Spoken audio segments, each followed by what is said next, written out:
In the collective memory of humanity, there are names so powerful that they seem impossible to forget. Egypt, with its towering pyramids rising from the desert, Greece, with its philosophy that reshaped Western thought, and Rome, with its mighty empire stretching across Europe. Yet before these civilizations shone brightly, there was another people, a small community in the harsh land of Mesopotamia, who laid down the very first foundations of human history. They were the Sumerians. And strangely enough, although they created the earliest writing, city-states, laws, astronomy, and epic poetry, the name Sumer nearly vanished for millennia, lingering only as a faint whisper from the distant past.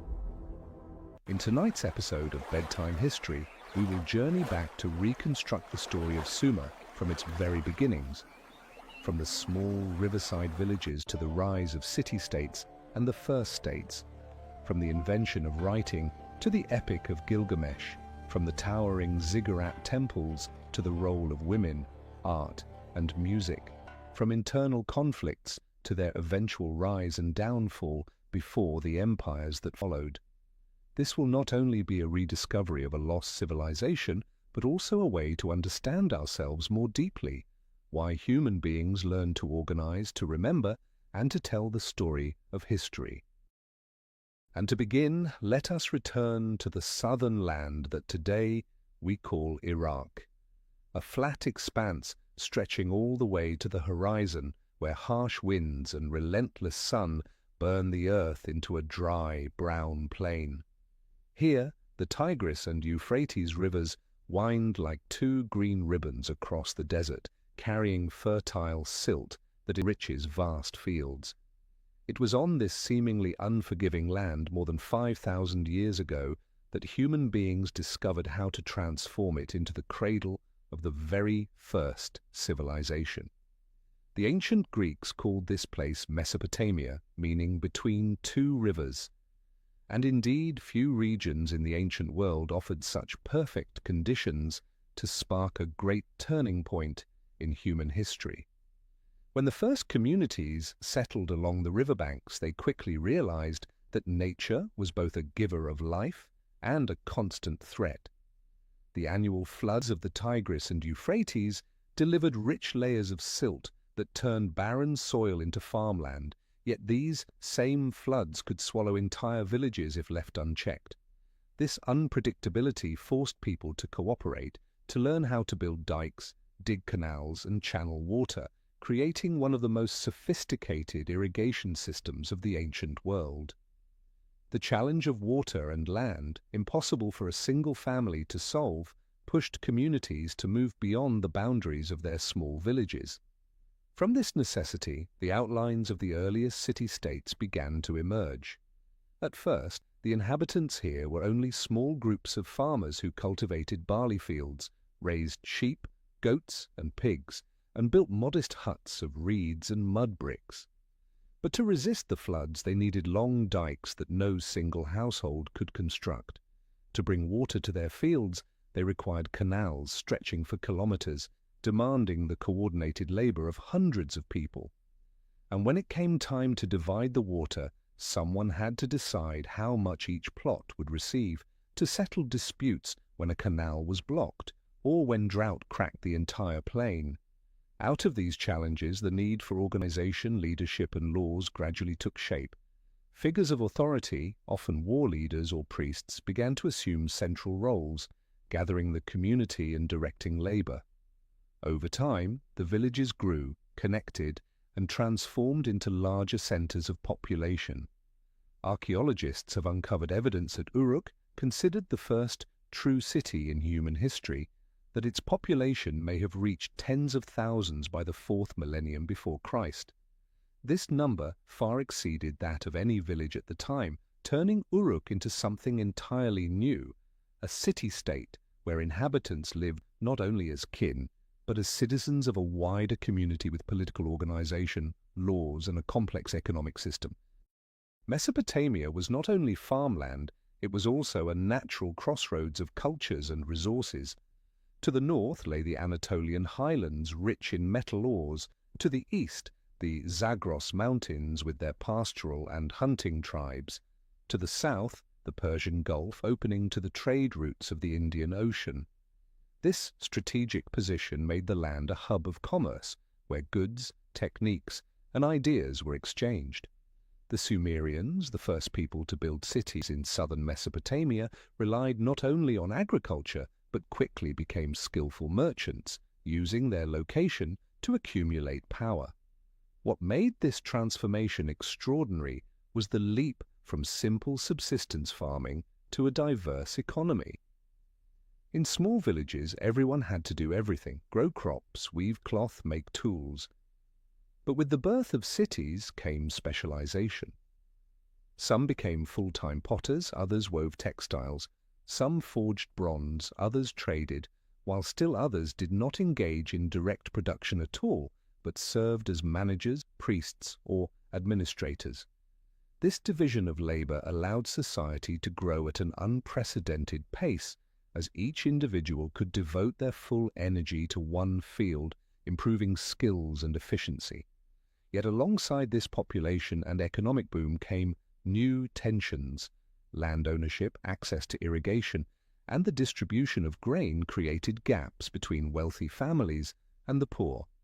Local elites, often descended from chiefs or priests, accumulated power, while most farmers and artisans became dependent. Here lay the seeds of social inequality, but also the foundation for more sophisticated political institutions. A Sumerian city-state was not simply a large community. It was a complete social organism, walled fortifications to protect against enemies, massive temples at its center to symbolize connection with the gods, centralized grain storage facilities for reserves and distribution, and a class of officials to collect taxes, record transactions, and oversee production.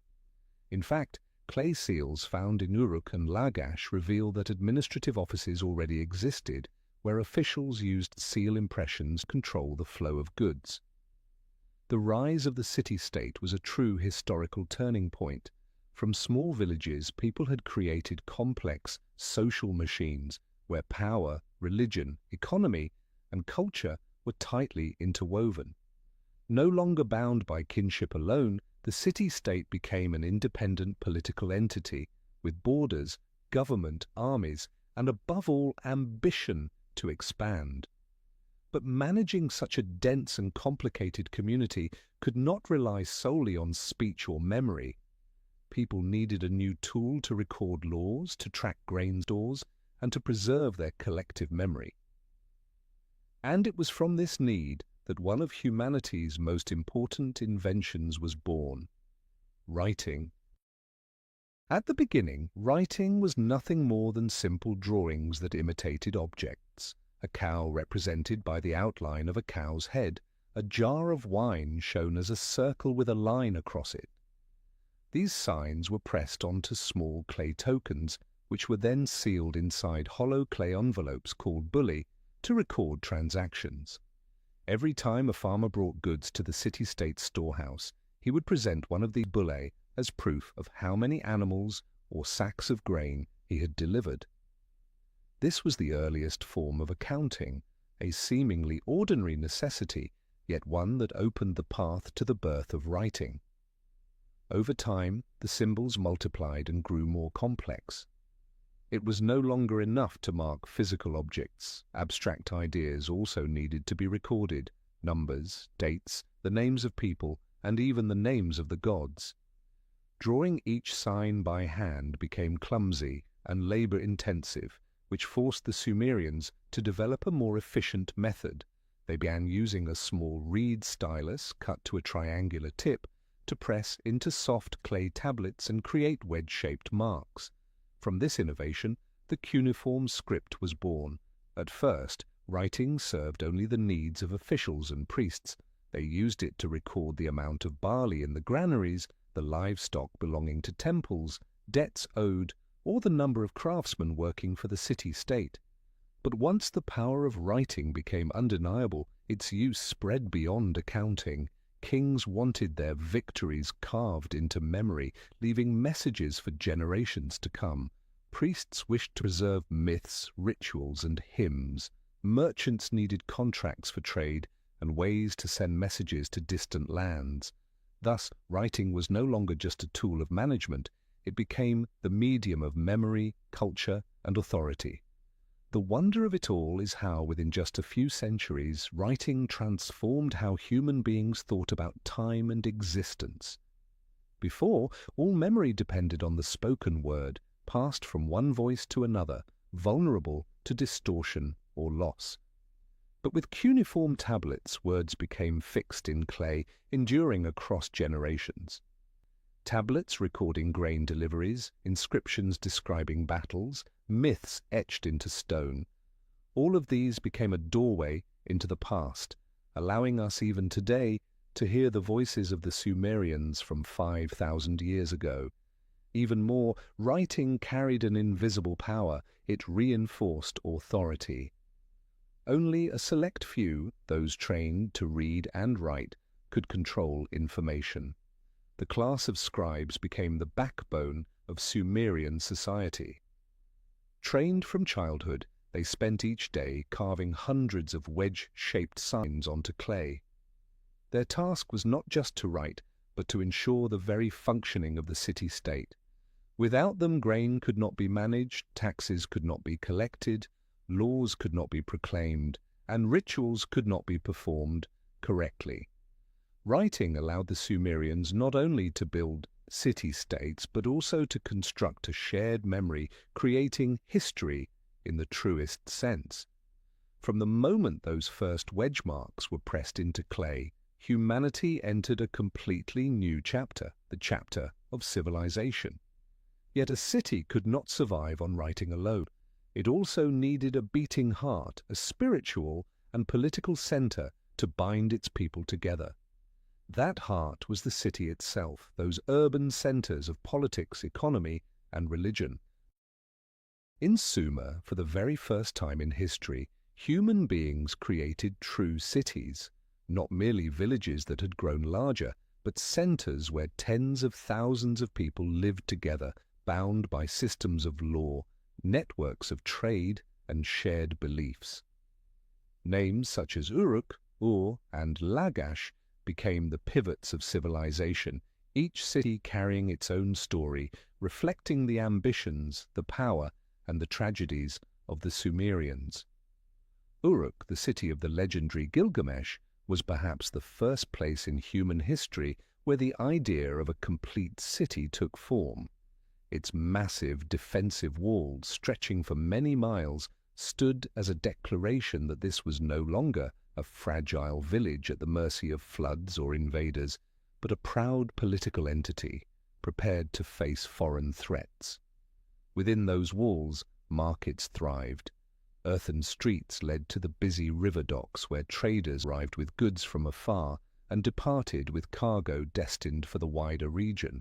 Uruk embodied the very concept of a full city, at once a spiritual center, a hub of commerce, and a gathering place for a vast urban population. Not far from Uruk, the city of Ur rose with a different kind of splendor. If Uruk was the pioneer, Ur represented the height of order and prosperity. Ur was the capital of one of the most powerful Sumerian dynasties, the Ur III period, when it became the political heart of southern Mesopotamia. The ruins that survive, especially the great ziggurat of Ur, still astonish with their scale and endurance.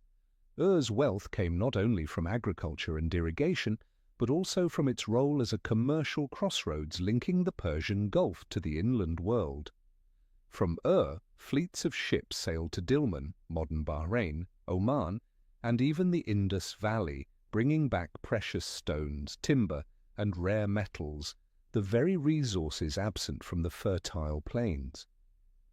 This wealth transformed Ur into a dazzling city where royalty lived in grand palaces, nobles in luxurious villas, and skilled artisans produced exquisite works of art, such as the famed Standard of Ur, which captured both daily life and sacred ritual in a single vivid panel.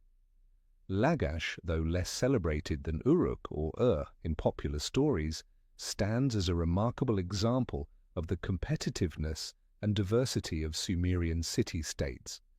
Lagash flourished as a powerful center for centuries, leaving behind some of the clearest evidence of legal and administrative development. Inscriptions found there, particularly the prayer statue of King Gudea, reveal a different vision of kingship, where the ruler was not only a warrior or governor, but also a temple builder, a guardian of religion, and a bringer of justice. Lagash was also notorious for its recurring conflicts with the neighboring city-state of Umma over farmland and water rights. These disputes were not merely economic. They stand as some of the earliest recorded struggles over a timeless issue: how to divide limited resources fairly in an increasingly crowded world. The unifying feature of all Sumerian cities was the fusion of political, religious, and economic power. At the heart of every city stood a monumental temple, not only the dwelling place of the gods, but also the storehouse of grain, the seat of administration, and the treasury. Civic authority was almost inseparable from the priesthood, since the gods were considered the true owners of the land, while kings and officials merely acted as their stewards.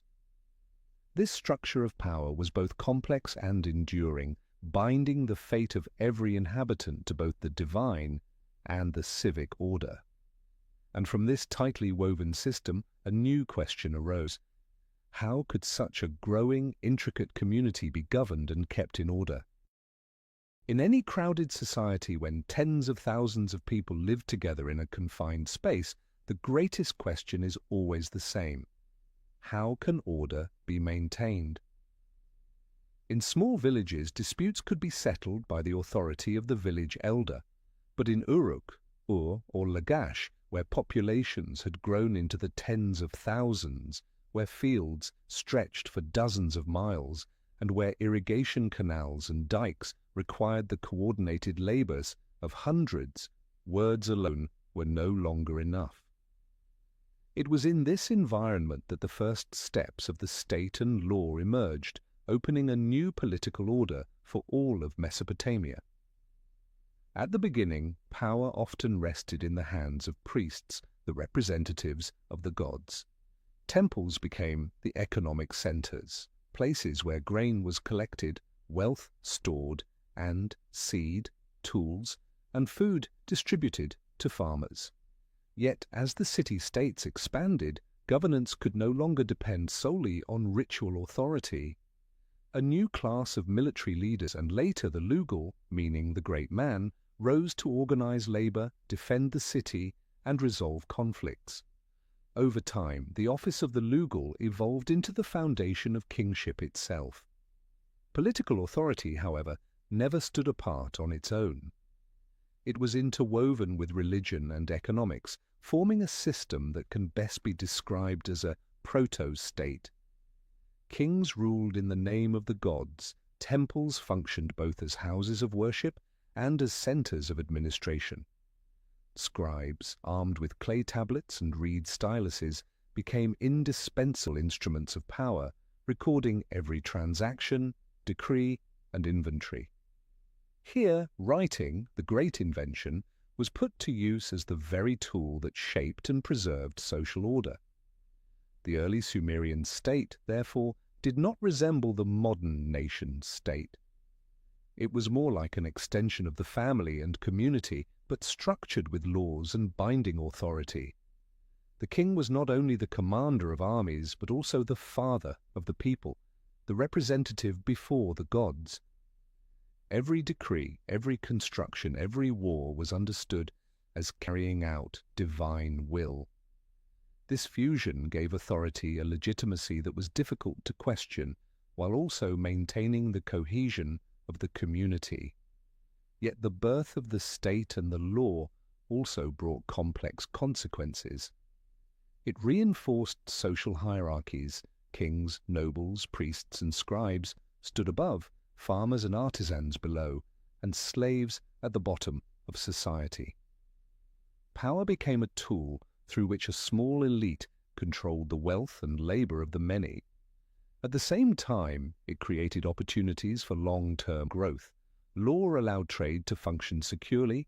Government ensured that massive irrigation projects were maintained. Scribes preserved collective memory across generations. Still, a society cannot endure solely on military strength and dry codes of law.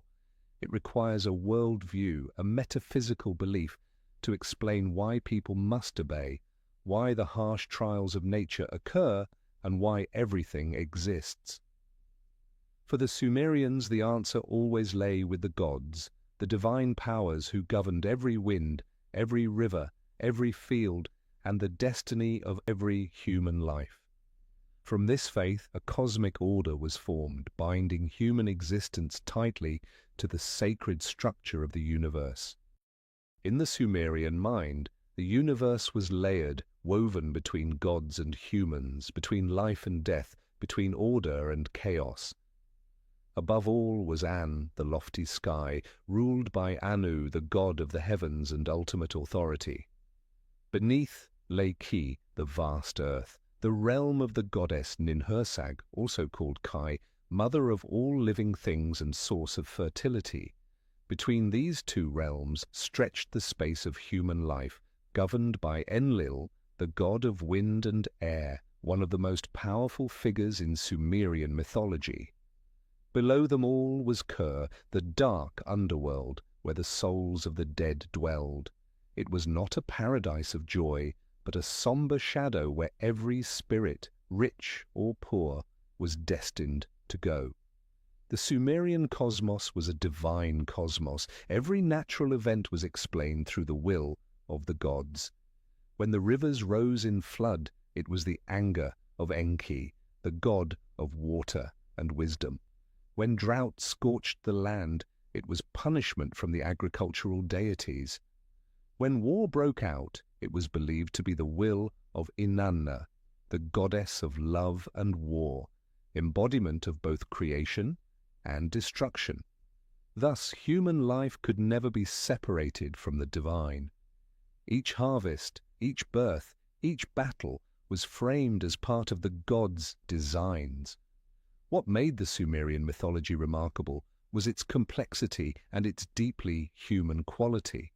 The gods were not omnipotent or flawless beings. They quarreled, grew jealous, fell in love, and raged in anger. They could aid humanity, but just as easily destroy it in a fit of wrath. On clay tablets we find myths that are at once majestic and intimate, Enki tricking others to bring water to mankind, Inanna descending into the underworld only to be trapped there, Gilgamesh searching for immortality and returning empty-handed. These stories did more than explain natural events. They mirrored human psychology, fear, and longing at the dawn of civilization. The Sumerian worldview rested on a strange duality, both fear and gratitude. They feared because they knew their smallness before the overwhelming power of nature and the gods. Yet they were grateful, for under divine protection, humanity could survive in such a harsh land. Out of this balance arose a vibrant religion, with festivals to honor the gods and sacred rituals, such as the annual sacred marriage between the king and the goddess Inanna, symbolizing the fertility of the fields and prosperity of the nation. This worldview did more than explain existence. It shaped the very way the Sumerians lived, worked, and built their communities. To serve the gods and to demonstrate reverence, they raised monumental structures of mud brick, stair-stepped towers stretching toward the heavens, the ziggurats, eternal symbols of their faith. A ziggurat was not like the Egyptian pyramid, the eternal resting place of the pharaohs. It was a living monument, used every day as a place of ritual, a storehouse of wealth, and a keeper of collective memory. Its structure was built of massive mud brick blocks stacked into multiple tiers, each level smaller than the one below it, rising upward toward the sky. At the top stood a small shrine, believed to be the dwelling place of the city's patron deity. From afar, A ziggurat looked like a mountain rising from the flat plain, a powerful image, for to the Sumerians, mountains were the abodes of the gods. In their featureless landscape, where no real mountains rose, they built their own sacred mountains with their hands. Every major city-state had its central ziggurat dedicated to its supreme deity. In Ur, the great ziggurat honored Nana, the moon god. In Uruk, the Inanna temple complex was devoted to the goddess Inanna. In Eridu, the temple was consecrated to Enki. People believed that on these very steps the gods could descend from heaven, bringing blessings for the harvest and protection for the community. Thus, the building and maintenance of ziggurats became sacred duties, closely tied to the prestige of the king and the prosperity of the city-state itself. Yet a ziggurat could not fulfill its role without those who managed and served it, the priests. They were not merely intermediaries between humans and the divine, they formed a powerful class in their own right. Priests were skilled in astronomy, observing the sky to predict floods and planting seasons. They were mathematicians and surveyors, calculating and dividing land. They were the authors and guardians of myths, hymns, and rituals. In the scribal schools, known as Eduba, young boys learning cuneiform did more than record inventories. They studied literature and laws handed down by the priesthood. Knowledge, economy, and religion intertwined in the hands of this class, making them an irreplaceable pillar of Sumerian society. The power of the priests was further reinforced through solemn rituals. Each year, during the New Year festival, the king was required to perform the sacred marriage with the goddess Inanna, represented by a high priestess. This ritual was not only religious, ensuring fertility and abundant harvests, but also political, affirming the union between royal authority and divine will.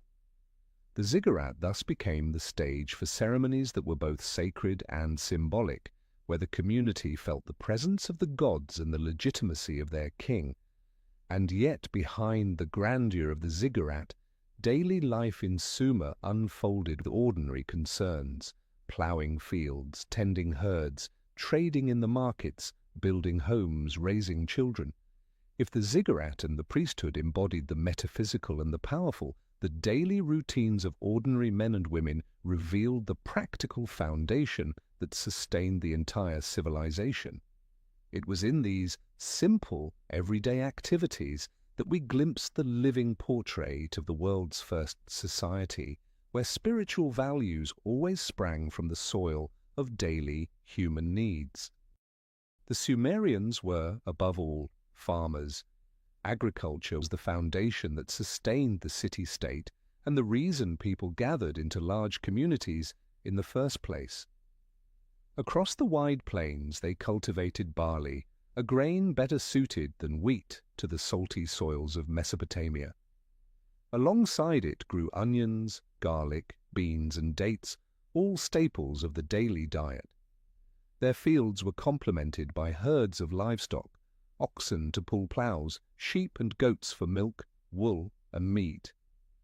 A Sumerian farmer rose before sunrise, guiding his oxen and wooden plough tipped with bronze, while irrigation canals carried water from the rivers into his fields.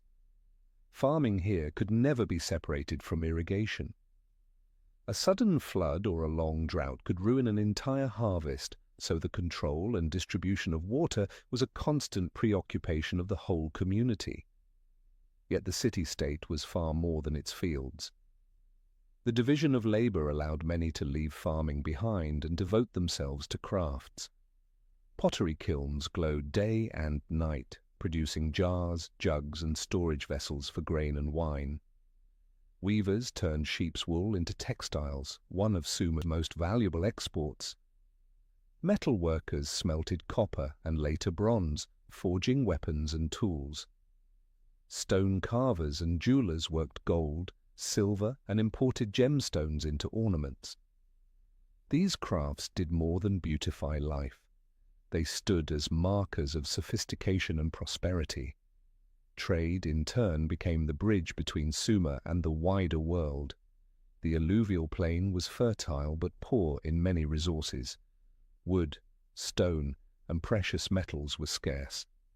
The Sumerians reached outward to Anatolia for copper and tin, to Persia for gemstones, and as far as the Indus Valley for turquoise and carnelian. In exchange, they carried textiles, oils, and grain. On reed boats and wooden ships they sailed down rivers and across seas, weaving vast networks of commerce. Sumer was never a closed world, but one constantly open to exchange and influence. Within the city walls, markets formed the heartbeat of daily life. Sellers called out their wares, buyers bargained, and small clay tablets recorded transactions, sealed with intricately carved cylinder seals. The market was more than a place of trade. It was a place of gathering, of news, of chatter and storytelling. In these busy streets we see the living image of a society far removed from nomadic tribes, a society with surplus goods, economic exchange, and the earliest outlines of a market economy. But ordinary life was not without hardship. Taxes weighed heavily, often paid in kind with grain, livestock, or labor. Citizens were conscripted to dig canals, raise dikes, and build city walls. In years of poor harvests, families borrowed grain from temples or nobles, and if they could not repay, they risked losing their land or even falling into slavery. Inequality permeated society. At the top stood kings and priests, in the middle merchants and artisans, and at the bottom farmers and slaves. Even so, within this harshness, the life of the Sumerians carried its own simple joys. Meals centered on barley bread, porridge and beer, the staple drink brewed from grain, both nourishing and safer than the polluted river water. Festivals filled the air with music from harps, flutes, and drums. People told stories of gods and heroes, tales that would one day grow into myths and epics. Though burdened by toil, the ordinary people of Sumer lived with the small pleasures of community and tradition. It was their hands, the farmer guiding the plough, the weaver at the loom, the merchant rowing his boat, that gave Sumer its true vitality. Without them there would have been no towering ziggurats, no carved monuments of kings. In the echoes of their daily lives we find the real heartbeat of the world's first civilization, not only built on myth and power, but upon the sweat and breath of ordinary men and women. And from this rhythm of daily life another pillar of society took shape, the family. In the grand picture of Sumer, where city-states rose across the Mesopotamian plains, we are often captivated by towering monuments or trade routes stretching as far as the Indus Valley.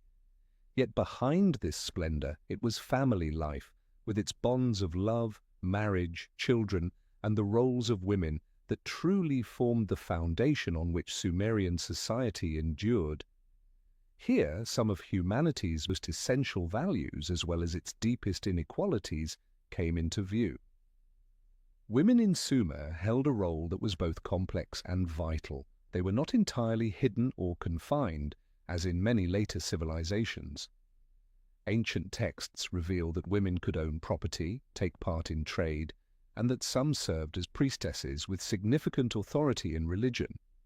In Uruk, the goddess Inanna, the embodiment of love, war, and fertility, was the city's patron deity, and the sacred marriage ritual between the king and Inanna's high priestess was considered essential for prosperity. This reflected a profound acknowledgement. Women, tied to fertility and nurturing, were sacred in the eyes of the Sumerians. Still, within family life, women stood in a subordinate position to men. Marriage was not simply the union of two individuals, but above all, an arrangement between families.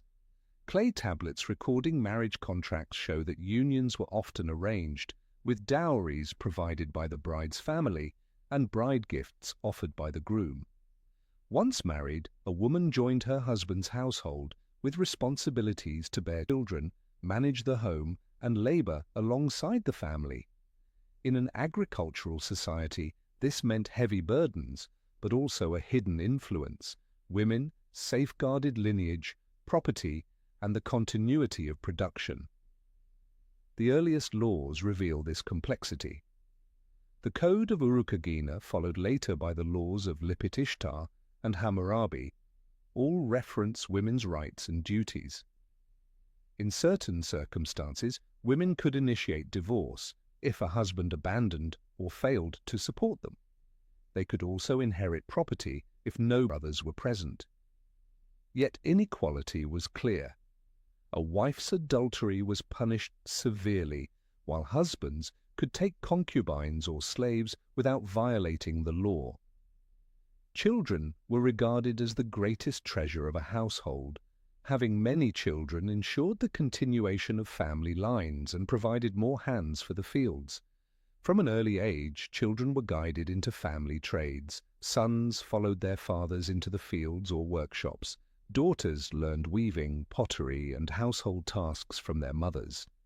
Some children, however, were sent to the Aduba schools to learn writing with the hope of becoming scribes, a prestigious profession that could elevate the entire family's status. Education thus carried the potential for social mobility, though only a few could access it. Marriage also carried deep religious meaning. The sacred marriage ritual was not only symbolic for royalty, but also expressed the belief that the union of male and female mirrored the cosmic order. During spring festivals, music, beer, and love were woven into communal celebrations, reflecting harmony between humans, gods, and nature. In this sense, love and sexuality were not treated as taboos but as sacred forces when placed within the framework of religion and society. Yet family life in Sumer was full of contradictions. Women bore the immense burdens of childbirth, child-rearing, and agricultural labor, facing high risks of illness and death. Ancient medical texts record prayers to goddesses of childbirth, asking for protection in labor, a testament to the fragility of women's lives. Social class also shaped family experience. Noble women might live in large homes overseeing servants and slaves, while peasant women worked the fields, ground grain, wove cloth, and carried water alongside their husbands. Viewed broadly, the Sumerian family was a microcosm of society itself, ordered, divided, unequal, yet bound together. It was the cell that sustained the whole structure and reflected its deepest values, from reverence for the gods and faith in fertility to the desire to preserve lineage. And like every society, family life was woven into culture and art. The Sumerians poured their joys and sorrows of love, marriage, and family into music, poetry, and carved images. Through this, art did not only serve the gods and kings, but also echoed the everyday lives of ordinary people. In these songs, instruments, and designs, we find another vital piece of Sumer's soul, at once intimate and transcendent, both everyday and sacred. Sumerian art, above all, was inseparably bound to religion. Inside temples, stone and baked clay statues were erected to embody humans in the presence of the gods. One of the most striking examples is the group of votive statues discovered at Tel Asmar, figures with wide, round eyes and hands clasped before their chests in prayer. Those eyes, seemingly gazing through time itself, reflected awareness and unwavering faith in the constant presence of the divine within the Sumerian mind. These statues were not created for display, but to stand eternally in the temple, praying on behalf of the people, ensuring that the community's petitions to the gods would never cease. Beyond statues, decorative art also mirrored worldview and society. Cylinder seals, small, finely carved stone rollers used to stamp clay, were among Sumer's most distinctive creations. On them we see images of gods enthroned, processions of offerings, scenes of battle, or banquets. These seals were practical administrative tools securing documents and goods, yet they were also miniature works of art compressing the entire Sumerian cosmos into the palm of one's hand. In this way, art became a symbolic language, telling stories that writing itself had not yet fully captured. Music, too, held an indispensable place. In festivals, processions, and sacred rituals, music served as a bridge between humans and the gods. The Sumerians played harps, lyres, flutes, drums, and cymbals. At Ur, archaeologists uncovered the golden lyre, a more than 4,000-year-old instrument adorned with a golden bull's head, with eyes and beard inlaid with shell and lapis lazuli. The carved panels on the lyre depict mythological scenes, where animals take on human roles, dancing, drinking, feasting, showing that music was not mere entertainment, but a reenactment of cosmic order. The harp melodies, the thunder of drums, and the lilting flutes turned every festival into a sacred moment where gods and humans met. If art and music were tangible expressions, symbols were the threads that wove through Sumerian thought. In their symbolism, the moon was linked to Nana, the sun to Utu, the god of justice, and the planet Venus to Inanna. The stars were not just lights in the sky, but divine signs, a heavenly script. The double-headed eagle, the winged lion, and the sacred bull reflected the fusion of natural strength and divine authority. These symbols were engraved onto seals, crafted into jewelry, and even set into royal crowns, constant reminders that earthly power drew its source from the supernatural cosmos. Art and symbolism also carried a political weight. One of the most famous works, the Standard of Ur, tells two stories on opposite sides, one of war and one of peace. On the war side, Sumerian soldiers march into battle, capture prisoners, and present spoils.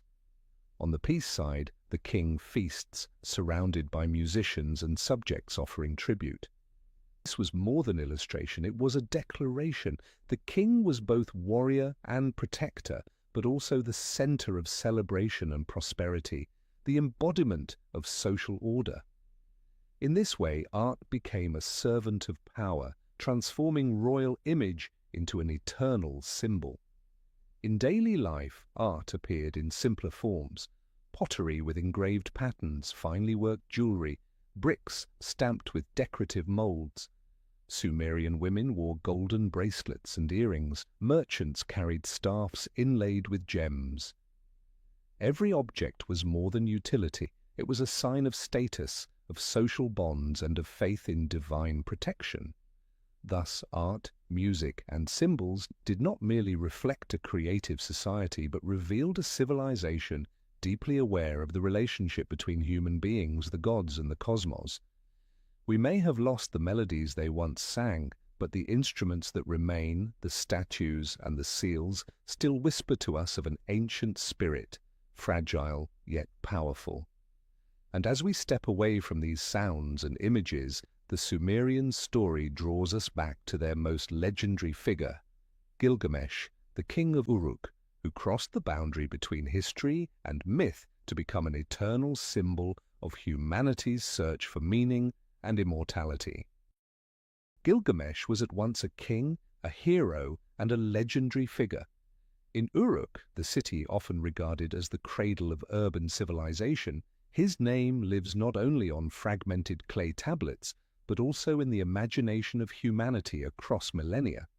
The blend of history and myth surrounding Gilgamesh is a vivid testament to how the Sumerians saw the world, always placing human beings in intimate connection with the gods, and always seeking the meaning of life through timeless stories. According to tradition, Gilgamesh was the fifth king of Uruk, ruling during the 3rd millennium before Christ. Ancient texts describe him as 2/3 divine and 1/3 human, a figure of extraordinary strength and wisdom. This greatness made him both the embodiment of royal power and a symbol of humanity's longing for immortality. Yet beneath the layers of myth, many scholars believe Gilgamesh truly existed. His name appears on the Sumerian king list, and archaeologists have uncovered inscriptions crediting him with the construction of Uruk's massive city walls, one of the greatest architectural achievements of its time.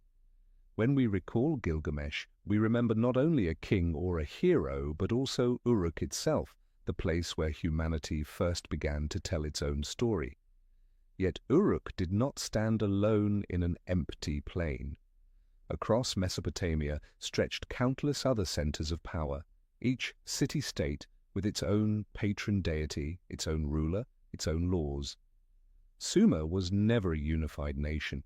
It was a constellation of city-states, Uruk, Lagash, Kish, Umma, Eridu, small universes existing side by side, often in tension. This fragmentation produced a landscape rich and dynamic, but it also sowed the seeds of endless conflict, making it difficult for Sumer to sustain lasting stability. Conflict most often arose from Sumer's very lifeblood, land and water. The Mesopotamian plain was fertile, but also prone to salinization and dependent on careful irrigation. A single canal could feed an entire city, but if diverted or blocked, it could starve whole communities. As a result, city-states frequently clashed over control of waterways. The rivalry between Lagash and Umma is one of the most famous examples. For generations, these two neighbors fought bitterly over a strip of fertile borderland. On carved stelae, we see King Eannatum of Lagash boasting of his victory over Umma. Yet only decades later, Umma reclaimed the same land. The conflict was a cycle without end, a loop that no side could escape. Beyond resources, city-states also competed for political and religious supremacy.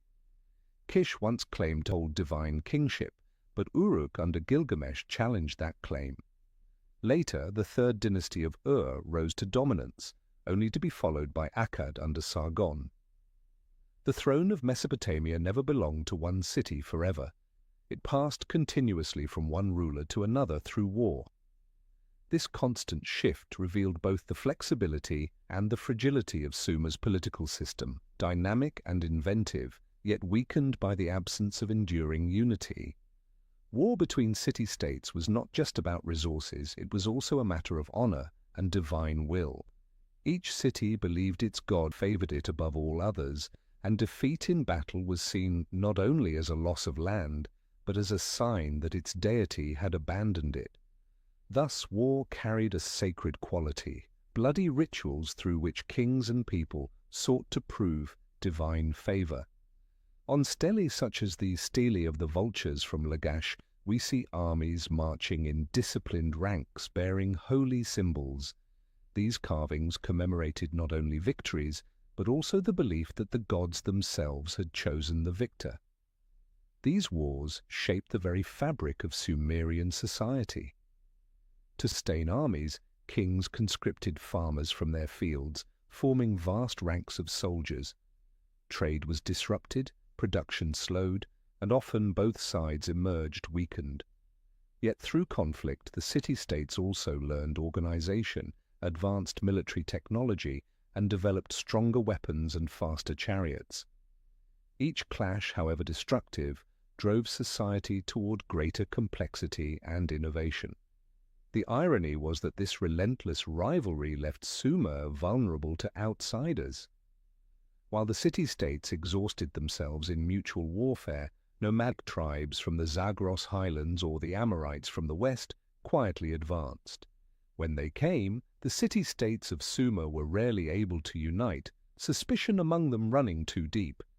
This internal division, like a widening crack, made the very foundations of Sumer fragile before every external storm. Looking back, we see that conflict among the city-states was both Sumer's strength and its fatal weakness. It fostered competition, invention, and grandeur, but it also prevented Sumer from transcending its local boundaries to become a lasting empire. For centuries, Sumer shone brightly, like a constellation of many stars, yet it never became a single sun. And it was precisely in this fractured landscape that a new figure emerged, one who would change everything, Sargon of Akkad. Though not a Sumerian himself, he became the first to unite the city-states into a far-reaching empire. His rise marked a turning point. From scattered fragments, Mesopotamia would, for the first time, experience the power of a unified realm. Akkad is not as familiar a name as Ur or Uruk, for archaeologists have yet to identify the exact location of the city. Yet in the memory of history, Akkad was the cradle of a dynasty that ushered in a new age. The Akkadians spoke a Semitic language, unlike Sumerian, and it was this blending of cultures that breathed new life into Mesopotamia. Around the 24th century before Christ, while the Sumerian city-states were still locked in their endless struggles for power, Sargon, a man of humble origins, stepped onto the stage and transformed the entire political landscape. Legend says Sargon began as a gardener of the king of Kish, or perhaps as a cupbearer at the royal court. Some stories tell of his infancy when he was set adrift on a river and rescued by a gardener, details that echo later myths of Moses or Cyrus.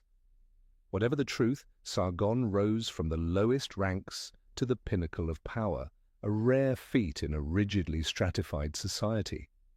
Through cunning and ambition, he seized authority in Kish and quickly expanded outward.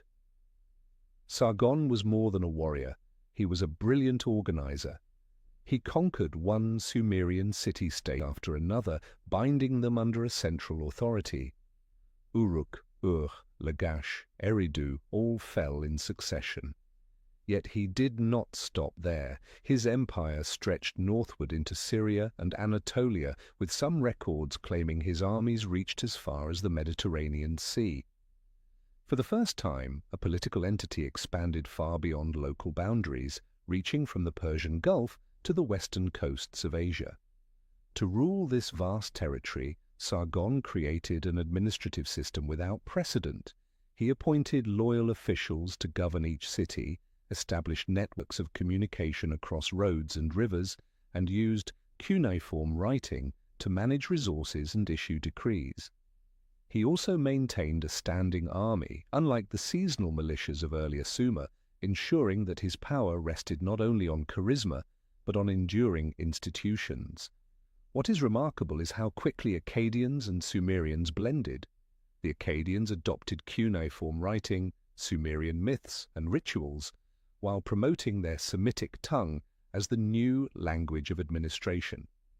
The result was a unique synthesis. Sumerian culture was preserved and disseminated more widely than ever before, while the Akkadian language became a unifying tool.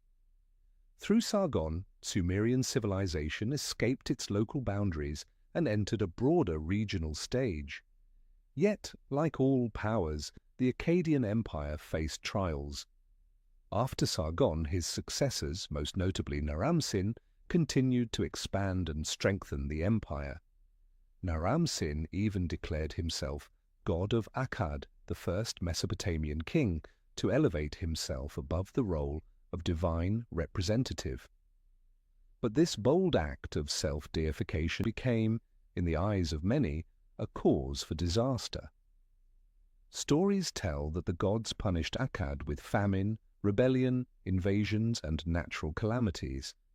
Raids by the Gutians and internal unrest eventually fractured the empire, leading to its collapse within only a few generations. Though it lasted scarcely 2 centuries, the Akkadian Empire left a profound legacy. It proved that unification was possible, that a single ambitious and gifted individual could reshape the destiny of an entire land. More importantly, it demonstrated that Sumerian culture was not confined to a handful of small city-states, but could serve as the foundation of a vast empire. Akkad opened the door for later powers, Babylon and Assyria, to rise, establishing the long tradition of empire in Mesopotamia. When the light of Akkad faded, the land once more plunged into chaos. Gutian tribes from the Zagros Mountains swept down, tearing apart the order that Sargon and his descendants had so carefully built. The Sumerian city-states, long accustomed to rivalry, fell into a spiral of instability. Power fragmented, economies collapsed, populations suffered. Sumerian texts describe this period with deep gloom, failed harvests, abandoned temples, laws no longer observed. Some inscriptions even lamented that justice had vanished from the land. In Sumerian memory, this was a dark age, a time when it seemed even the gods had turned away. Yet even in disorder, history carried the seeds of renewal. From Ur, a wealthy city near the mouth of the Euphrates, a new dynasty rose to restore order, the third dynasty of Ur, founded by Ur-Nammu around 2112 before Christ. Ur-Nammu quickly asserted dominance by defeating foreign tribes, subduing neighboring city-states, and creating a strong central government. From the ashes, Sumer was once again united, not under the banner of Akkad, but beneath the standard of Ur. Ur-Nammu was more than a warrior, he was an exceptional organizer. The Ur Third administration rebuilt irrigation systems, reopened canals and secured agriculture against disaster. They restored temples, especially the great ziggurat of Ur, transforming the city into a radiant religious center. On the legal front, Ur-Nammu issued the oldest known written law code, predating Hammurabi's by centuries. Though only fragments survive, the code reveals an effort to make justice concrete, replacing cycles of vengeance with a system of fines and compensation. This was a bold leap forward, reflecting an early vision of rule by law. His successor, King Shulgi, carried the dynasty to its peak. Shulgi reigned for nearly 50 years, a remarkable span in the ancient world, and fashioned himself into a model of the god-king. In surviving texts, he is praised not only as a warrior, but also as a musician, poet, and even athlete. He expanded scribal schools, standardized weights and measures, and built roads that linked cities across the land, creating an administrative and economic network that made Ur-3 the beating heart of southern Mesopotamia. This was also a golden age for art and literature. Hymns to the gods, royal praises, and epics were recorded on a large scale. The Sumerians once again felt the favor of the divine after long years of disorder. For roughly a century, Ur-3 brought rare stability and prosperity to the land, yet shadows still lingered on the horizon. Despite its brilliance, Ur-3 carried familiar weaknesses. Its administrative system, though detailed, grew cumbersome, prone to bureaucracy and corruption. Endless military campaigns to hold its borders drained resources. Amorite tribes pressed from the west, Elamites from the east. By the reign of Ibbi-Sin, the last king of Ur-3, the state was exhausted, unable to withstand mounting pressures. In 2004 before Christ, Elamite armies stormed Ur, ending the dynasty in devastation. The fall of Ur-3 closed the final chapter of Sumer's golden age. Afterward, the Amorites rose to establish Babylon, inheriting and reshaping the Sumerian legacy in their own way. Yet what matters most is that Ur-3 proved the Sumerians' resilience, that even after collapse, they could rebuild and create brilliance anew. It was a reminder that history never flows in a straight line. It oscillates between ruin and rebirth. When Ur-3 collapsed, Sumer entered a decline from which it would not recover. Its once magnificent city-states shrank, absorbed by emerging powers. And yet, before vanishing from history's stage, the Sumerians left behind enduring gifts, intangible but everlasting tools that continued to nurture and shape the civilizations that followed. Among the Sumerians' most remarkable legacies was their knowledge of mathematics, astronomy, and the calendar. These were not abstract pursuits, but the fundamental frameworks that allowed people to measure the world, to organize time, calculate space, and follow the rhythms of the cosmos in order to predict the future. With these systems, crowded societies could function, harvests could be planted and reaped at the right moment, and laws and rituals could unfold in order. Even today, we live according to conventions first conceived 5,000 years ago on the floodplains of Sumer. The Sumerians did not develop mathematics to solve abstract equations, but out of practical necessity, managing grain, dividing irrigation water, calculating taxes, and constructing buildings. From these needs, they created a distinctive numerical system, the sexagesimal system, based on 60. For us, the number 60 is so familiar that we scarcely notice it. 60 seconds in a minute, 60 minutes in an hour, 360 degrees in a circle. All of this derives from Sumerian thought. The base 60 system, with its ability to divide evenly into many smaller numbers, 2, 3, 4, 5, 6, and so on, proved immensely useful for measurement and calculation. Clay tablets reveal that they worked with fractions, square roots, and even primitive quadratic equations. Alongside mathematics, astronomy flourished. Over the vast Mesopotamian plain, the night sky stretched boundless and dark, an eternal book for the Sumerians to study. This was not done for amusement, but for survival. When would the floods arrive? When should seeds be planted, and when should crops be harvested? Such questions drove them to observe the movements of the sun, moon, and stars. They recognized the lunar cycle and created months of 29 or 30 days. They divided the year into 12 months based on the moon's phases, and to adjust for the solar year, they occasionally added an intercalary month. This was the forerunner of the lunisolar calendars used by later civilizations. Sumerian astronomy was never separated from religion. Each celestial body was seen as divine. Venus belonged to Inanna, the sun to Utu, the moon to Nanna. Observing the heavens was therefore both proto-science and astrology. Priests read the movement of stars to foretell omens, to decide when to march to war or when to hold festivals. Though their observations were mingled with belief, these records laid the groundwork for both Western astronomy and astrology. Through this, the calendar became the rope binding communities into a shared rhythm.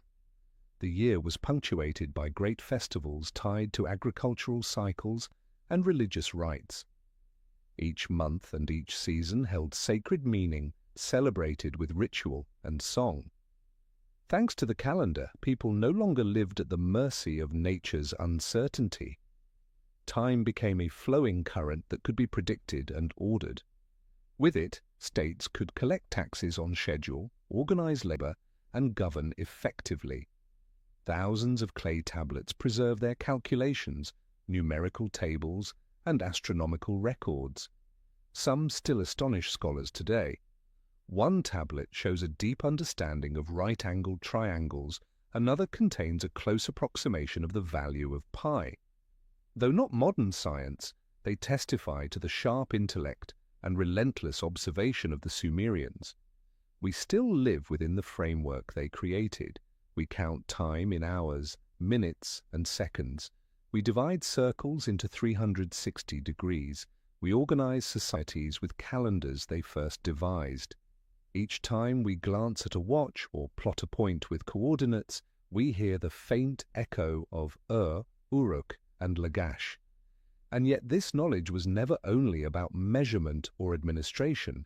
It was also a tool to master nature, to feed tens of thousands of people on a demanding plain. Here, irrigation, the craft bound to Sumer from its very beginnings, emerges as living proof of their collective genius. The Sumerians built vast irrigation systems, carving canals that stretched for many miles to draw water from the rivers into the fields. From the great channels, smaller canals branched out, leading finally to narrow ditches that watered each plot of land. Dikes were raised along the rivers to contain floods, while sluices and gates were designed to regulate the flow. Such projects demanded the cooperation of entire communities. No single family could dig or maintain a canal that stretched for miles.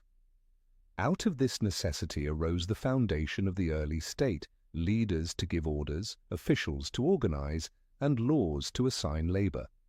Land management was inseparable from irrigation. Farmland in Sumer was divided into categories: temple land belonging to the gods, royal land under the king, and private fields of the farmers. These plots were not distributed at random.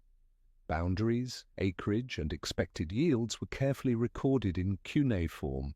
Each piece of land carried obligations, paying taxes, providing produce for temples or the palace, or contributing labor for public works. Thus, land was not merely private property, it was a component of the larger political and economic system. Yet irrigation also carried long-term challenges. One of the most serious was salinization. As river water flowed through the canals and evaporated under the blazing sun, salt accumulated on the soil, gradually robbing it of fertility. Archaeological studies reveal that southern Mesopotamia once produced abundant wheat, but later farmers were forced to switch to barley, a crop more tolerant of salt. This agricultural shift likely contributed to the weakening of city-states, as the very foundation of their sustenance began to erode. The Sumerians could control the flow of water, but they lacked the knowledge to prevent the long-term consequences of their own system. Land distribution also reflected the sharp divisions of society. The temple and royal estates were fertile and well-maintained, while poorer farmers often worked less productive plots. If harvests failed or debts mounted, they could lose their land, even selling themselves or their children into slavery for wealthy landowners. Nobles and priests, controlling both large estates and the water supply, wielded immense power. In this sense, irrigation and land management were both lifeline and instrument of social control, and yet it cannot be denied that these irrigation projects turned the Sumerian plain into a place capable of sustaining tens of thousands of people, an extraordinary feat in such a harsh climate. The canals, dikes, and systems of land management revealed the Sumerians' extraordinary organizational abilities. Looking at maps of ancient canals today, one sees a web like veins, carrying the lifeblood of the rivers to every field and every village. Irrigation was not only practical, but also spiritual. Ancient texts describe the digging of canals and the raising of dikes as sacred works carried out by kings in the name of the gods. Each new project was a demonstration that human beings could work together to turn chaos into order, to transform a harsh landscape into a source of life. From these flowing waters came not only survival, but also surplus to nurture literature, art, law, and most of all, the great myths. Among these, the Epic of Gilgamesh stands as a jewel, a blend of literature, philosophy, and a heartfelt message from the Sumerians to posterity.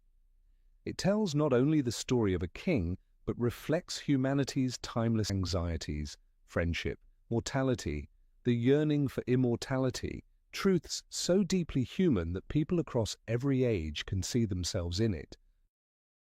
What makes the Epic of Gilgamesh eternal is not the monsters of the cedar forest or the great flood, but a simple, profound realization. Immortality does not reside in the body, but in memory and in the works a person leaves behind. The story opens a world saturated with myth, yet filled with pain and longing deeply human.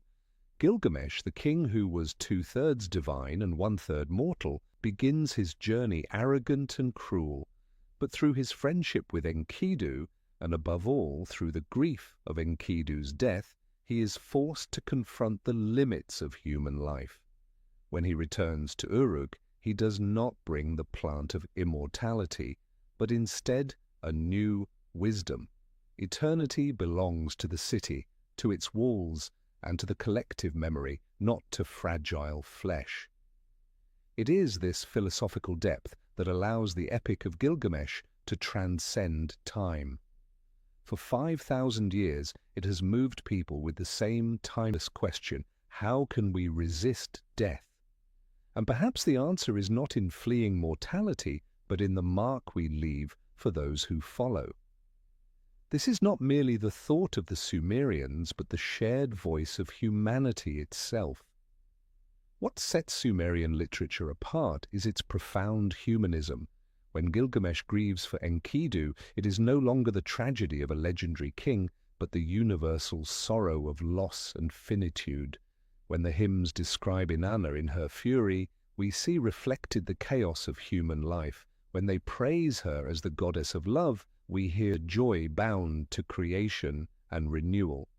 These texts are at once the voice of an early society and the foundation for the entire tradition of world literature.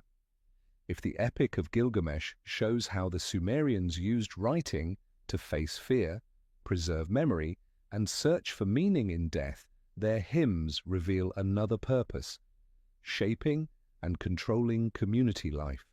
From poetry to law, the clay tablet became the tool that formed both the soul and the social order. And just as their literature reached beyond its age, Sumerian law too extended its influence, laying a path that every later civilization would follow.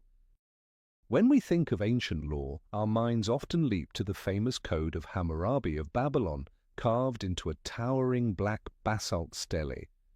Yet centuries before Hammurabi, it was the Sumerians who first laid the foundation for the idea of legal order, transforming justice from an oral tradition into written rules inscribed for permanence on clay. It was they, not Babylon, who first conceived of regulating human behavior through written law, and in doing so, they created the groundwork upon which all later codes were built.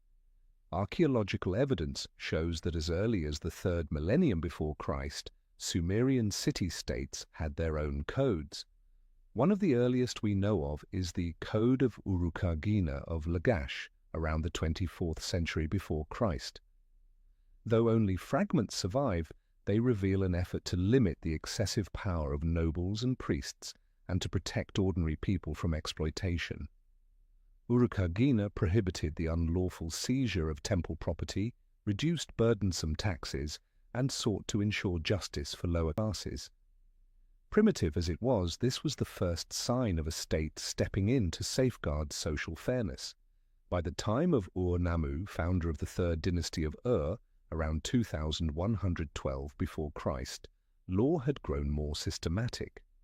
The Code of Ur-Nammu, discovered on clay tablets at Nippur, is considered the oldest surviving written legal code.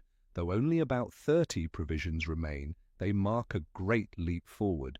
Most offences were no longer punished by blood vengeance, but by monetary compensation. For example, if a person caused injury, the law prescribed a specific fine in silver rather than direct retaliation. This was a fundamental change, shifting justice from the emotional to the rational, from personal to communal.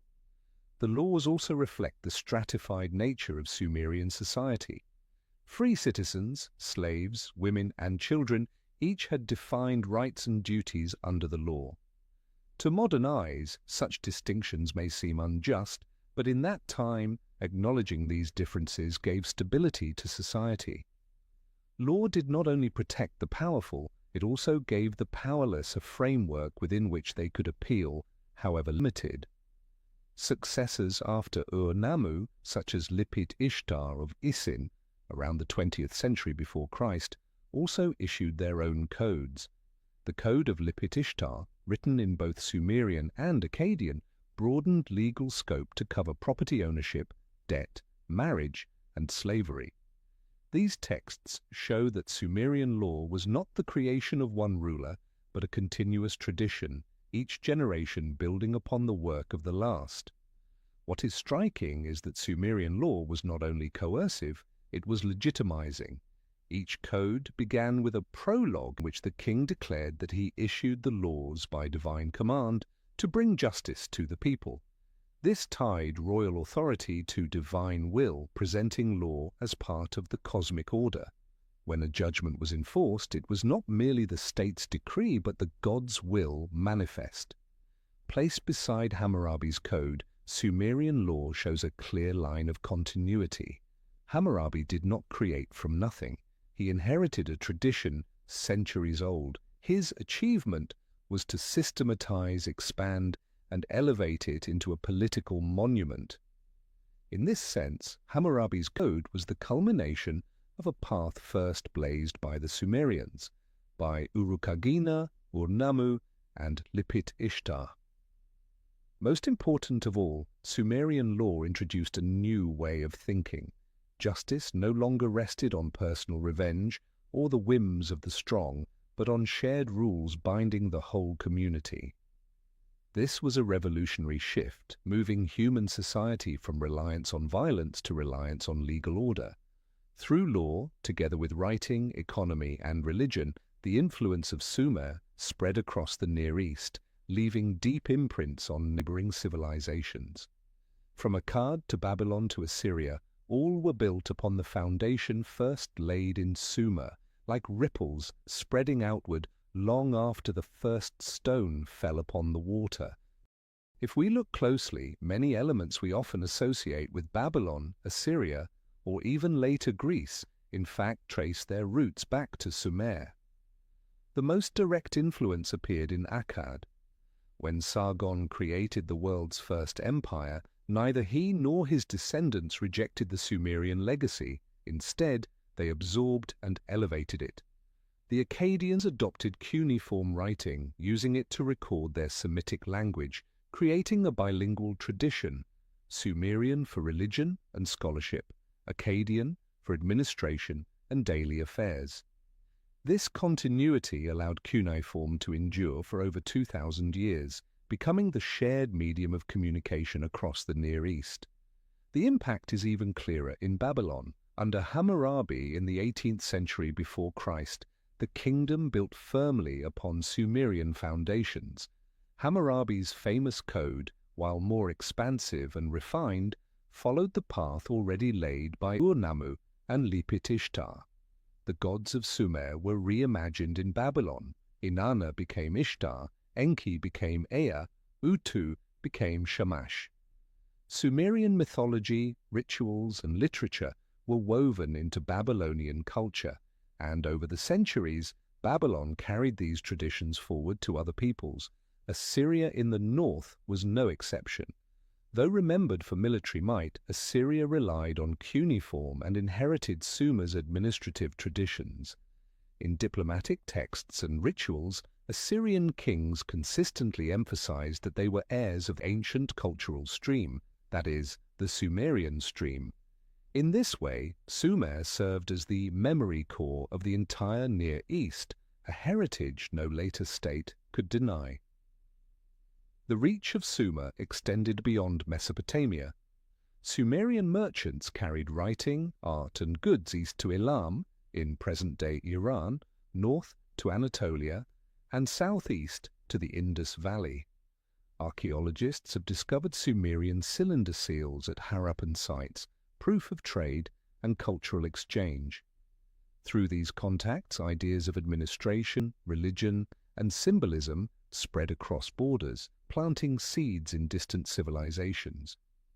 Another crucial sphere of influence was astronomy and calendrical science. Later, Babylonians and Assyrians inherited the lunisolar calendar and time divisions first devised in Sumer. This unified the Near East under a shared temporal framework, making administration, commerce, and religious observance more cohesive. Through Greece and Rome, these conventions eventually reached us. Even today, they survive in the hours, minutes, and seconds on our clocks. Sumer's influence was not only technical and intellectual, but also cosmological and spiritual. Many Sumerian myths became the foundation for later traditions. The story of the Great Flood in the Epic of Gilgamesh was preserved by Babylon and later echoed in the Bible's tale of Noah. Myths of Enki, Inanna, and the creation of humans from clay left imprints on Hebrew, Greek, and even Abrahamic religious traditions. In the Bible and in Greek mythology, we still catch glimpses of Sumer, ideas first inscribed on clay tablets 5,000 years ago. In this sense, Sumer was not only the first civilization, but the foundation civilization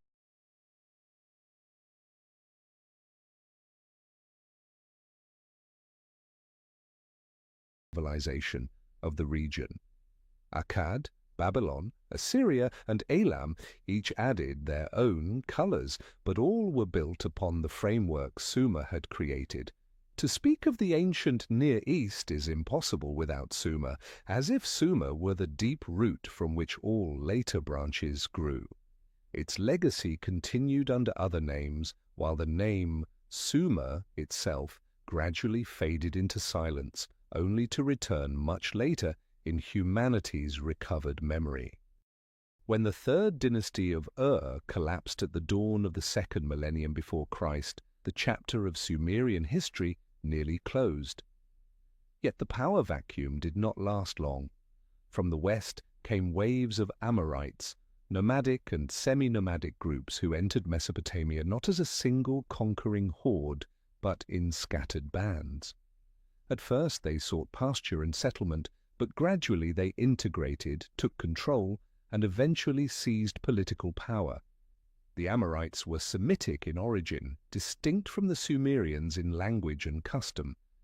Initially, the native elites looked down on them as outsiders, but the Amorites adapted quickly. They learned cuneiform, worshipped Sumerian gods, and ran society with laws and bureaucracy. In the wake of Ur's destruction by Elam, when the old city-states were gravely weakened, the Amorites built small kingdoms in Isin, Larsa, Eshnunna, and elsewhere. Each preserved the Sumerian tradition, even as they reshaped it. Their greatest achievement was the rise of Babylon. Once a small town on the Euphrates, Babylon became the new center under Amorite kings, especially Hammurabi in the 18th century before Christ. Hammurabi conquered Larsa, Eshnunna, Mari, and unified southern and central Mesopotamia. Once again, the land between the rivers came under a single authority, not or Akkad, but Babylon. The ascent of Babylon was inseparable from the Sumerian foundation. Cuneiform continued, now recording primarily the Akkadian language, the Amorites' mother tongue. Sumerian mythology was absorbed. Inanna became Ishtar, Enki became Ea, Utu became Shamash. Administration, religion, and law were inherited and centralized. The code of Hammurabi, though more famous, directly followed Sumerian precedents, carved in stone both to enforce justice and to display royal power. Babylon understood how to turn legacy into politics. If Uruk had celebrated Gilgamesh as a legendary hero, Babylon elevated its kings into living symbols of justice and order. If III had issued laws to stabilize society, Hammurabi engraved them in the public square, making law itself a proclamation of power. Alongside this, Sumerian knowledge endured: the base 60 system, the lunisolar calendar, astronomy. Later, Babylonian astronomers would chart planetary movements and construct detailed tables of calculation, all built on Sumerian foundations. Babylon thus became the new emblem of prosperity and power. If dazzled with its great ziggurat, Babylon rose with legendary monuments like the Hanging Gardens and the Ishtar Gate. Through these symbols, Babylon declared itself both heir to Sumer and its surpasser. Yet Babylon's rise meant Sumer's distinct identity faded. The Sumerian language became a dead tongue used only in religion and scholarship, like Latin in medieval Europe. The old city-states shrank into provinces under the new capital's shadow. The very name Sumer disappeared from political texts, replaced by Akkad or Babylon. One of history's greatest ironies is that the very people who pioneered civilization, who invented writing, law, the city-state, and the first epic, vanished earliest from human memory. The Sumerians did not disappear in a single day, or year, or battle, but faded gradually, like morning mist, leaving their imprint on others' cultures while losing their own name. This erasure of memory began with the rise of the Amorites and Babylon. Akkadian replaced Sumerian in daily life. Sumer survived only in the phrase, Sumer and Akkad, before vanishing entirely, supplanted by Akkad and Babylon. By the 7th century before Christ, the Assyrians remembered Sumer only as a distant echo. Even their myths and epics copied into Akkadian obscured their origins. Inanna became Ishtar, Enki became Ea. The Epic of Gilgamesh, born in Uruk, survived mainly through Babylonian and Assyrian copies, leading later generations to believe it belonged to those successor cultures. As the name Sumer faded, its legacy endured. Sumerian lore paved the way for Hammurabi. Their astronomy and calendars lived on in Babylon. Their cuneiform script, though written in Akkadian, retained its Sumerian structure. Their myths and epics were retold across generations. The Sumerians disappeared from politics and language, but not from culture. For millennia, however, humanity forgot they had ever existed. The Greeks and Romans never knew of them. The Bible mentioned only the vague Shinar. To the medieval world, all that remained were mounds of broken bricks lying silent in the Iraqi desert. No one suspected that beneath the dust lay the civilization that had first drawn the line between prehistory and history. It was not until the 19th century that the truth returned. European archaeologists, driven by a passion for the Orient, began excavating Mesopotamia. At first they sought to confirm the Bible, but soon they uncovered clay tablets inscribed with strange signs unlike any known language. These wedge-shaped marks, cuneiform, were eventually deciphered, thanks especially to the Behistun inscription. And in the oldest texts, one name appeared again and again: Sumer. The discovery was stunning. Long before Babylon and Assyria, there had been an independent people speaking a non-Semitic language, leaving behind a massive archive. Excavations at Uruk, Lagash, and Nippur gradually revealed the splendor of a civilization lost. When Leonard Woolley uncovered the royal tombs of in the 1920s, filled with gold, silver, gems, and musical instruments, the world awoke to the richness of a society that history had forgotten. This rediscovery was not just an archaeological triumph, but a shock to human understanding. It forced history to be rewritten. Civilization had not begun in Egypt or Babylon, but earlier in Sumer, the people who first bridged the gulf between prehistory and history. Yet even then, another question lingered.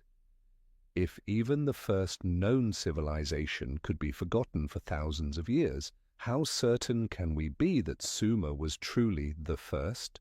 Or was history always more complex, with multiple centers rising side by side, Sumer simply leaving the clearest mark? Scholars generally agree that Sumer emerged very early in the 4th millennium before Christ, with the culture of Uruk leaving a profound mark. Yet at the same time, other complex societies were also rising elsewhere.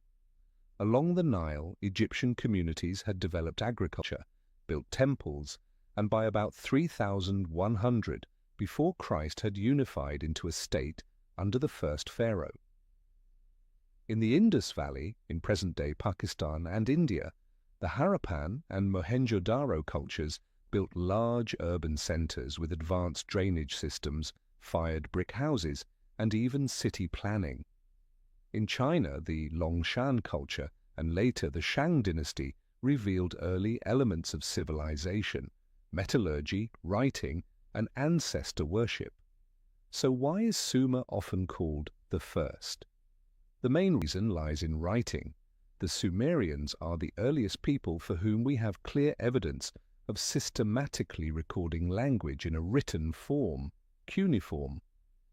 Writing transformed memory into text, turned laws, contracts, and hymns into something that could outlast generations. Egypt also developed hieroglyphs at roughly the same time, but Sumerian cuneiform is considered more systematic and far-reaching, eventually becoming the international language of the Near East.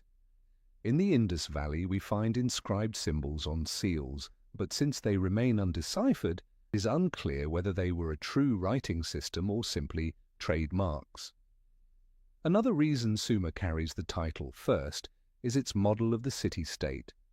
By around 3,200 before Christ, Uruk may have had a population of 40 to 50,000, an enormous figure for that time. The city had defensive walls, temples, residential quarters, and marketplaces, forming a template for urban life. Compared to this, settlements elsewhere were far smaller. That is why Uruk is often called the first city in history. However, many modern scholars caution that the notion of first reflects a 19th century Western perspective, when archaeology focused heavily on Mesopotamia and Egypt. In reality, centers of civilization emerged simultaneously in different places, each with its own character. To call Sumer the first civilization may be accurate if we focus on writing and city-states, but it oversimplifies a much more complex picture. Some argue that emphasizing firstness obscures cultural interconnections. The Sumerians did not live in isolation, they traded with Iran, Anatolia, and even the Indus Valley. Certain ideas and techniques may have traveled into or out of Sumer rather than appearing entirely independently. Archaeology suggests that civilization never developed along a single straight line from one point, but rather through a web of interactions among multiple centers. Therefore, when we call Sumer the first civilization, the point is not to rank who came before or after. What matters is that Sumer opened the doorway for humanity into the age of history, when people not only lived in the present, but preserved memory, law, and belief for future generations. Sumer may not have been first in every respect, but they were undoubtedly a symbol of the first great turning point, the moment humankind stepped out of prehistory and into history. And the rediscovery of Sumer in modern times raises an even greater question. How could a civilization so important have been forgotten for millennia? Was it erased deliberately, or did it simply dissolve naturally into the empires that followed? That question continues to inspire debate and invites countless other theories, some far beyond the boundaries of mainstream scholarship. One of the most sensational alternative theories is the claim that the Sumerians once had contact with, perhaps were even guided by, an extraterrestrial race often called the Anunnaki. This idea has captivated the public imagination because it feeds both curiosity and a longing for a transcendent explanation behind the sudden brilliance of the world's first civilization. Yet it has also sparked constant debate among scholars, since the line between mythology, symbolic interpretation, and unfounded speculation is thin and often misused. The story begins with Sumerian mythology. In the ancient texts, the Anunnaki were described as a powerful assembly of gods, a council of judges dwelling in heaven and the underworld. They were thought to decide the fate of humanity, to grant laws, and even to intervene directly in human survival. For the Sumerians, these were simply gods, religious expressions of how the universe worked. But in the 20th century, modern writers, most famously Zecharia Sitchin, reinterpreted the Anunnaki as aliens from a planet called Nibiru, who supposedly created or modified humankind to serve them. According to this hypothesis, the rapid advances of Sumer from writing, law, and architecture to astronomy were too sudden to be the product of a primitive society. Sitchin argued that the Sumerians were merely students of the Anunnaki, and that their gods were actually distorted memories of beings from beyond Earth. From this idea sprang countless questions. Who built the massive monuments? Who gave humanity knowledge of the cosmos? Are we the result of alien intervention? Mainstream archaeology and history firmly reject this theory, pointing out that it rests on misreadings of ancient texts and blends myth with science fiction. The Sumerians, they argue, did not need aliens to explain their achievements. They had practical reasons, a challenging environment that forced innovation, active trade, and cultural exchange with neighbors, and the organizational power of dense city-states. These conditions were enough to spark a leap forward in civilization, rare but by no means impossible. Still, the Anunnaki theory endures, even thriving in popular culture. Why? Because it touches a deep human desire, the belief that we are not alone, that ancient myths might hold distorted echoes of some greater truth. It transforms Sumer from a dry subject of archaeology into a realm of mystery, a stage for humanity's cosmic imagination. The key is not to dismiss or to accept such theories blindly, but to see them as mirrors of how we interpret myth. The Sumerians wrote of the Anunnaki not to craft science, but to place human life within a cosmos governed by powers beyond control. When modern readers cast the Anunnaki as aliens, they are reinterpreting myth in the language of our own age, an era where space travel and distant worlds have replaced holy mountains and heavens as symbols of the unknown. In this way, the Anunnaki myth speaks not only of the past, but of the present, of humanity's enduring need for a grand story that transcends our limits and explains our place in the universe.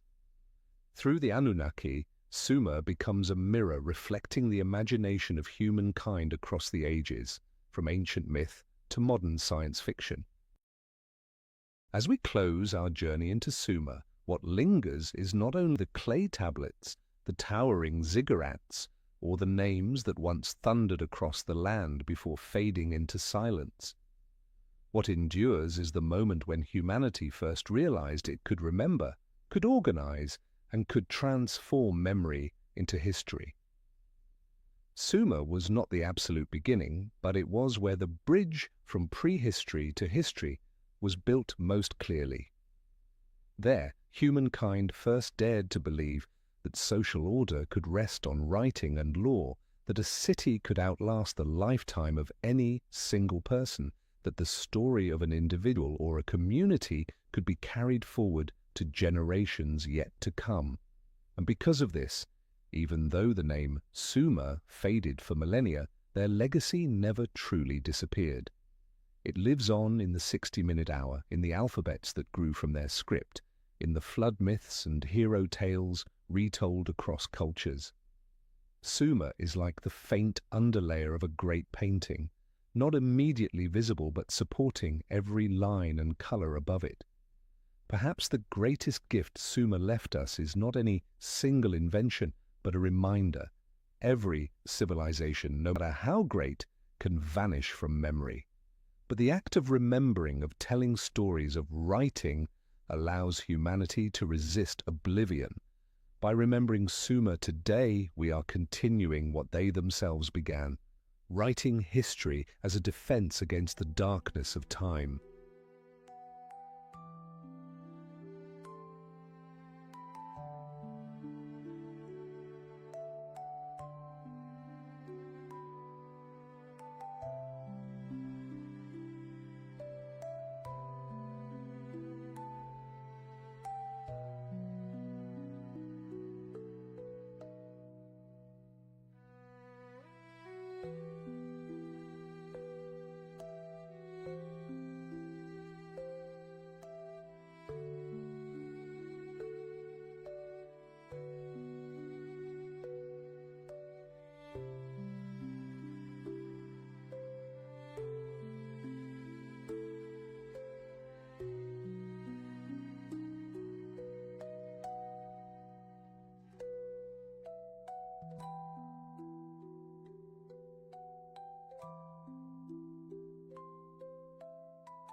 you.